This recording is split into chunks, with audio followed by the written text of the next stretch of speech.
असंयम साधक को नष्ट कर देता है। संयम से रहो। आपसे कई बार प्रार्थना की सत्संग में कि यदि आप 2 चपाती पाते हैं तो उसी के अनुसार कितना भी अच्छा भोजन उतने लीजिएगा। आपका भोजन का संयम होना चाहिए, आपके शयन का संयम होना चाहिए, आपके दिनचर्या का पूरा नियमावली होना चाहिए। संयम नियम साधना में चाहे गृहस्थ हो चाहे विरक्त हो, बहुत बड़ा इनका योग है। असंयम नहीं है। कभी मन आया तो 7 बजे जग गए, कभी मन आया 5 बजे जग गए, कभी मन आया 1 बजे जग गए, ऐसा नहीं होना चाहिए। असहिष्णुता, सहनशीलता ना होना साधक के प्रेम प्राप्ति में बाधक लक्षण है। हर बात को सहन कर जाओ। सहनशीलता सहत सहत बाढ़े भगति गृह तन गुरु हित गात। अपवित्रता, कई बार इस पर चर्चा हुई है। आजकल बड़ी अपवित्रता के चांस हैं, जैसे शौचालय और बाथरूम एक ही में सब है, प्रायः ऐसा ही है।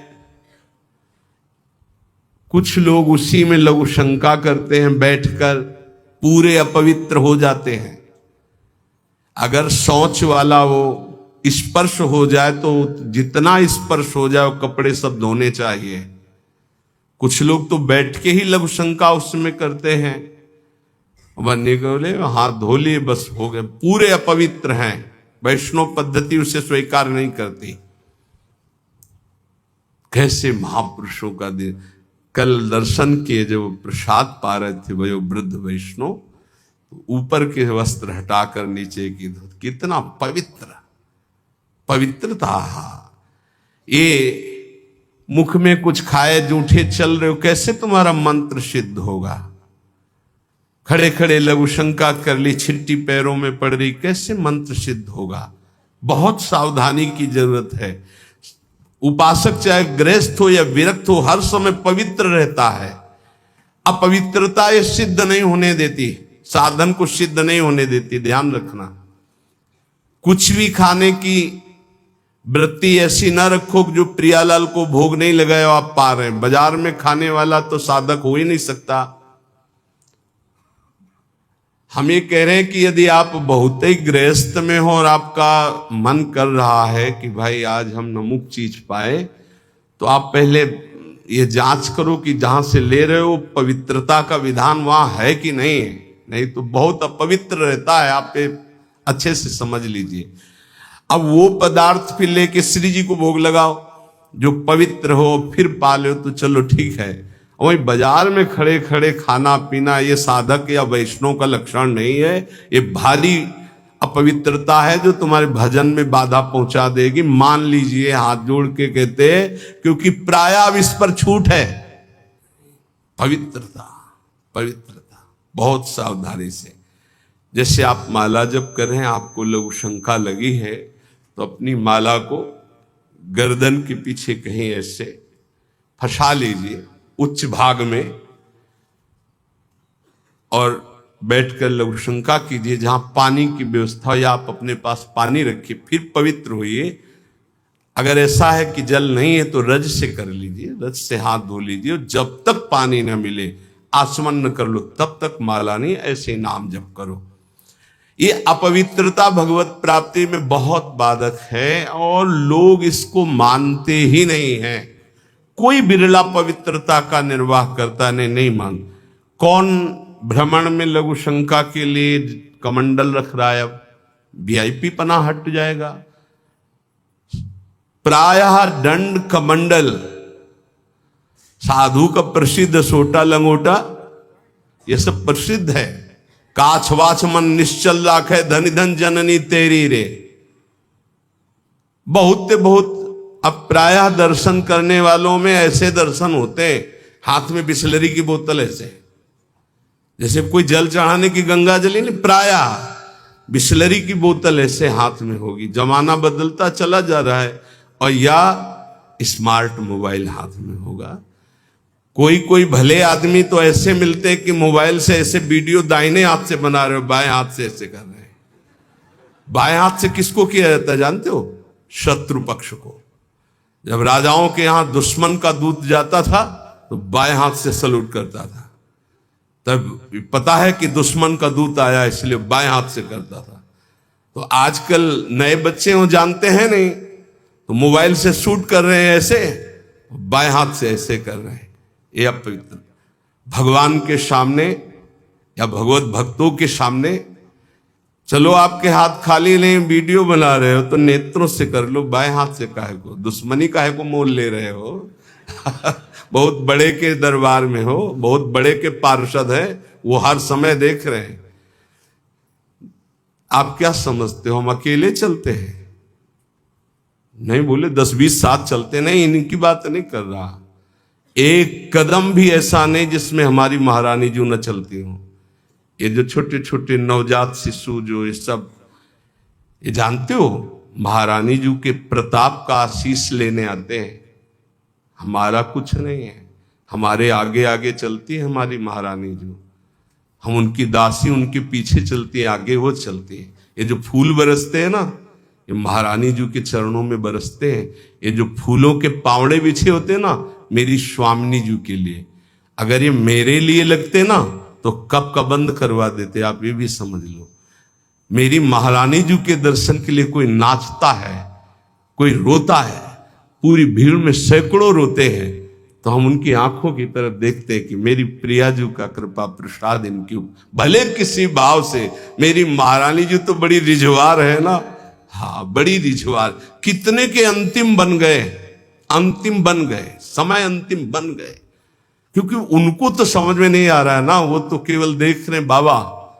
लेकिन बाबा के आगे जो चल रहे हैं उनका प्रताप चल रहा है। आप समझते हो ना, किसी के आगे इतना नहीं होता जो आप देख रहे हो।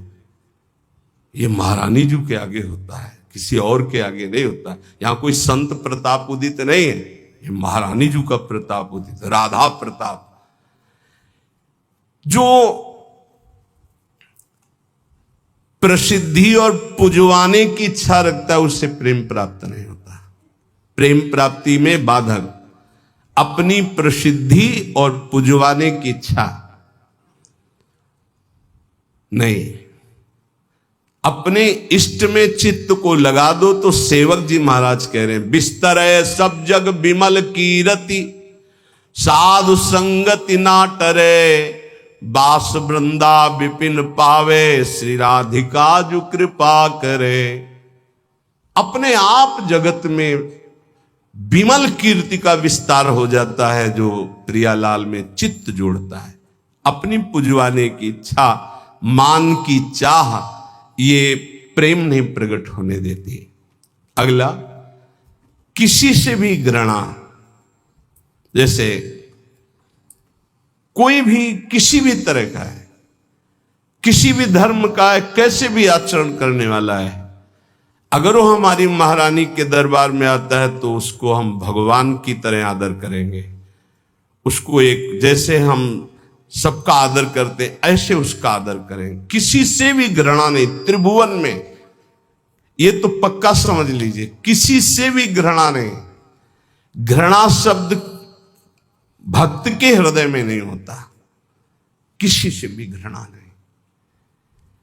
द्वेष, अजात शत्रु भक्त होता है। अगर द्वेष है तो प्रेम प्रकट नहीं हुआ। अद्वेष्टा सर्वभूता नाम, किसी भी संसार में एक भी से भी अगर द्वेष है, दुश्मनी है, तो भगवत प्राप्ति में बाधा हो जाएगी।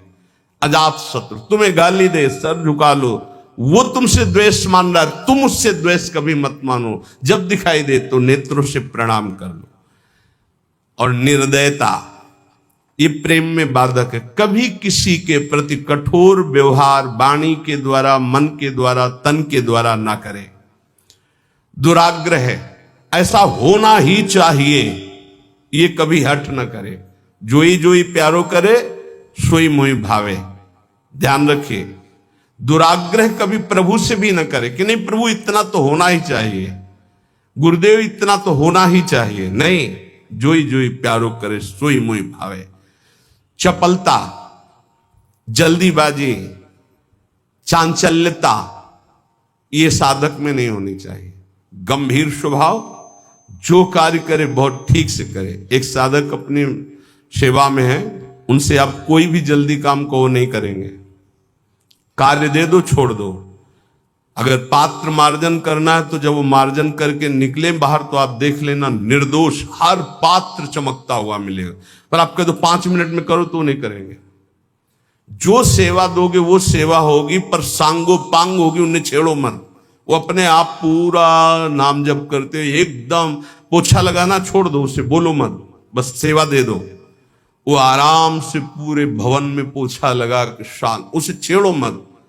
अगर जल्दी करो तो पोछा रख दे, खड़ा है, आप छेड़ो मत, सेवा दे दो। तो जब वो सेवा में होते तो हम कह देते उसको छेड़ो मत, वो अपनी सेवा पूरी सांगो पांग करेगा, पर उसे छेड़ो मत। ऐसा ही उपासक का स्वभाव होना चाहिए। हम जिस कार्य में लगे सांगो पांग उसमें लगे, गंभीरता पूर्वक लगे, जल्दीबाजी नहीं, चांचल्यता नहीं। ये प्रेम प्राप्ति के लिए आवश्यक है। कैसे अगर आप वचन रूपी लक्ष्मण रेखा के अंदर रहोगे तो माया रूपी रावण तुम्हारा हरण नहीं कर पाएगा, तुम्हारी बुद्धि रूपी सीता का अपहरण नहीं कर पाएगी। राम जी वरण कर लेंगे बुद्धि रूपी सीता का, श्याम जी वरण कर लेंगे। भीष्म पितामह अंतिम समय कहते हैं, हे श्री कृष्ण मेरी कुंवारी बुद्धि को स्वीकार करो। आज तक इस बुद्धि को कभी किसी ने स्पर्श नहीं किया, ये बुद्धि कुंवारी है, वरण कर लो इसको। लेकिन हमारी बुद्धि का तो अपहरण हो गया है, विषयों ने अपहरण कर लिया है। क्यों? क्योंकि हम गुरुदेव के वाक्य रूपी लक्ष्मण रेखा के अंतर्गत नहीं रहे। हम रेखा क्रॉस कर गए, अश्रद्धा कर ली, उनकी आज्ञा नहीं मानी, अवहेलना कर दी, कुतर्क। नहीं, ऐसा कैसे हो सकता है? बहुत विचित्र गुरुजनों की वाणी में सामर्थ्य होती है। कभी गुरु की वाणी पर अविश्वास करके कुतर्क नहीं करना चाहिए। अधैर्य, अगर उपासक में धैर्य नहीं है तो प्रेम प्रकाशित होने में बाधा पड़ जाएगी। बड़ी समस्या आ गई है, बड़ी नहीं, धैर्य पूर्वक टिके रहो। अच्छा, ये कभी हमारे हृदय में गुरु प्रताप से नहीं आया कि किसी का आश्रय ले ले, या कहीं चले जाए, या कहीं पूर्व जीवन में कोई फोन कर दे, या किसी को इशारा कर दे। बस ये था कि अब मरना है और धाम में भगवत चिंतन करते हुए मरना है। धैर्य से कभी विचलित ना हो। अगला है अनिश्चय। ये बहुत साधकों में पाया जाता है। एक दिन गुरुदेव भगवान ने कहा, जब साधक घर से निकलता है तो उसका वैराग्य अग्नि के समान होता है। उसे ज्वाला की तरह रोज बढ़ना चाहिए। उसका वैराग्य शीतल क्यों हो जाता है, ठंडा क्यों हो जाता है? उसका वैराग्य तो प्रतिदिन और तेजस्वी होना चाहिए। उसका कारण है अनिश्चय। सुख सुविधाएं भोग मिले और जीवन बढ़िया कट रहा है। जीवन काटने के लिए नहीं, जीवन मिटाने के लिए हम आए हैं, अस्तित्व मिटाने के लिए आए हैं। हमारा निश्चय है कि प्रिया प्रीतम की प्राप्ति के लिए हर भोग को छोड़ना है और प्रभु को प्राप्त करना है। वैरागी वही है जो समस्त भोगों के बीच में रहता हुआ भी भोग स्वीकार नहीं करता, केवल अपनी दिनचर्या और भगवत प्राप्ति के हेतु जीने के लिए केवल उसको धारण करता है। ऐसे बहुत से संत अपने। अभी एक उपासक बच्चा है, पूछा, तुम्हारी बनियान में रंग लगा है, रंग वाली बनियान क्यों पहने, दूसरी पहन लो ना। जैसे आपकी आज्ञा पर काम चल रहा है ना अभी शरीर के, नहीं बदल, वैसे जैसी आपकी आज्ञा पर काम चल रहा है ना, हाँ ठीक है जाओ। अच्छा लगा कि धैर्य से वैराग्य की पुष्टता, काम चल रहा है ना, अच्छा है। अनिश्चय हमारे हृदय में जब होता है तो हमें भोग गिरा देते हैं। हमारा निश्चय क्या था? हम प्रभु की प्राप्ति के लिए जानबूझकर समस्त भोगों का त्याग करते हुए सच्चिदानंद रस में स्थित होंगे। फिर हम क्यों डिग गए? इसका मतलब हमारे निश्चय में कमी थी, अनिश्चय।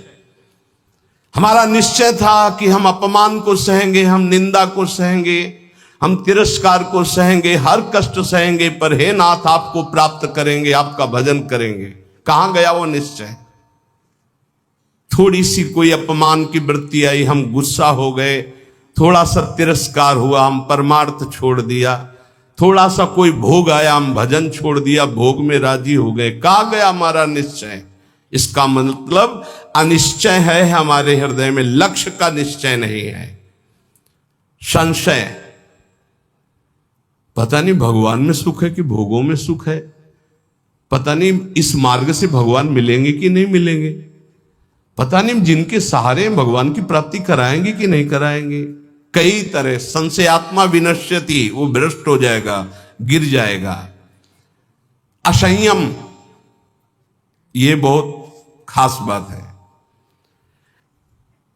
पर निंदा सुनना, पर निंदा करना, पर चर्चा करना, ये प्रेम में बहुत बाधक है, कई बार चर्चा हो चुकी। और बाहरी वेशभूषा बनावटी नहीं होना चाहिए, इसकी भी चर्चा हुई है कि बढ़िया क्रीचदार कपड़े,